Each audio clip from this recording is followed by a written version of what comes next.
Ms. Roth is with Wolf Research. This is the most important conversation of the day for those of you across this nation. Nathan Dean is Bloomberg Intelligence Senior Policy Analyst, which means he's encyclopedic.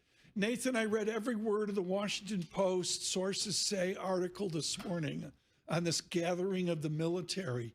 Give us the Nathan Dean brief. So I think a lot of this is what we call the high school pep rally. Obviously, President Trump and Secretary of Defense/War Pete Hegseth are gathering the troops in front of a large screen. The White House has said that they're going to record this. They're going to put this out. They're going to put, essentially distribute this out to the public. So, this is definitely a messaging argument as we are getting into this November 2026, season cycle, if you will. And I think this is one of the messages you're just going to continue to hear from the White House. Is exactly that. All of our Hollywood knowledge, in my amateurness, Nathan, you're the pro, officer and a gentleman. How many times have you seen Top Gun, Paul? Oh, too many to count. Too many times to count. What's the tension between enlisted and starred officers, Nathan Dean, as they look at this president of the United States? Well, I think a lot of it, even just similar to what we see in the market, it's about clarity. I talk to our new senior defense analyst, Wayne Sanders, about this all the time. And whether you're in the defense or the market, it's about clarity. You want to see what the messaging is coming from the White House, and you want a decent idea of where things are going over the next 6 to 9 months. And look, obviously you can't be perfect, but, messaging is something that once it gets down to the troops and gets down to the traders and so forth, at least they know what they're working with. And so that's why I think this meeting today, I just said the word pep rally, but we're certainly going to be watching this to make sure that if there are goals and objectives that are issued here, that at least we have an idea of what they are going to be doing over the next 6 months. Nathan, is your government going to shut down tonight at midnight? So I'm a little bit out of consensus, and I think that there's still a chance that the government could remain open. Polymarket's at 80% right now, so I'll definitely come back tomorrow and say I'm sorry if the government shuts down. But what we're telling our clients right now is you need to prepare for a shutdown, and this really is two things. One is headline risk, the other is lack of data. Now, when the government shut down for 35 days in 2018, 2019, the S&P dropped about 15% before it rallied, and it was actually up about 8% when it reopened. I think Washington, at least the market, is a little bit more prepared for the lack of bipartisanship. This is something that's nothing new. It was a little bit different back in 2018. But the lack of data is what people are really interested in, because the Bureau of Labor Statistics has already said we're not issuing reports.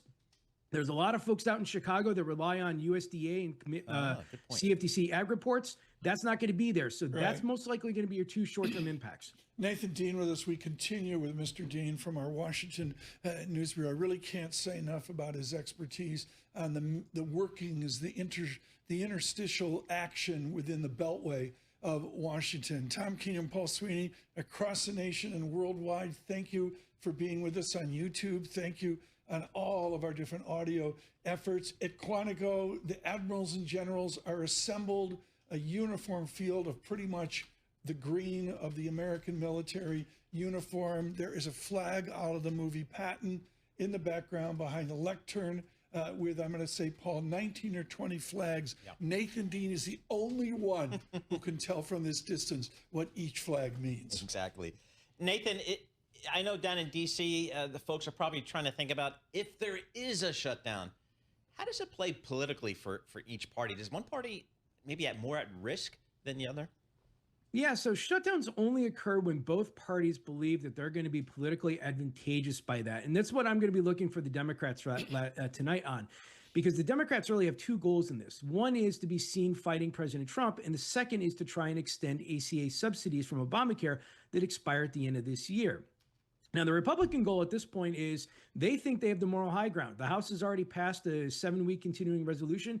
It's a clean continuing resolution. And generally speaking, parties that pass clean resolutions are the ones that usually can step up and say, we're trying to keep the government open. There was some polling data that came out yesterday that suggests that the independents of the United States would actually blame more Republicans than Democrats.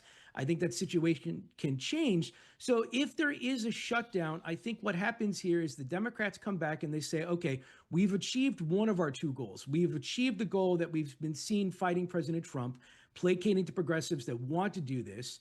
And now it's figuring out an endgame strategy, because I don't think you're going to get the ACA subsidies while the government is shut down.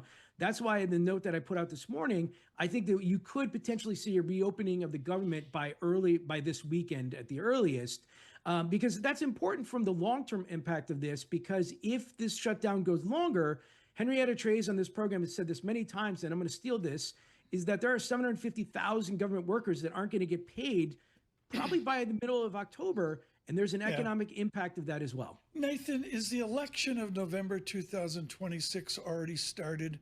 I mean, you're grizzled at this. Do we wait for the spring, or does it start now when the Red Sox beat the Yankees? I think it starts when the Red Sox beat the Yankees. But no, actually, what I joke by that is that it is started, but it's all about momentum. I mean, look, come November 2026, I'm not exactly sure that many people are going to go into the voting booth and say, you know what, based upon the conversation I heard on Bloomberg Radio, I'm going to vote this way or the other, depending on the shutdown. But it's all about momentum, and it's all about trying to get small wins. So obviously the election season is here, but there is plenty of time for the Democrats, if they ultimately get the blame for this, to come back. Nathan Dean, Bloomberg Intelligence, stay with us. We're gonna hold you over until we see the president.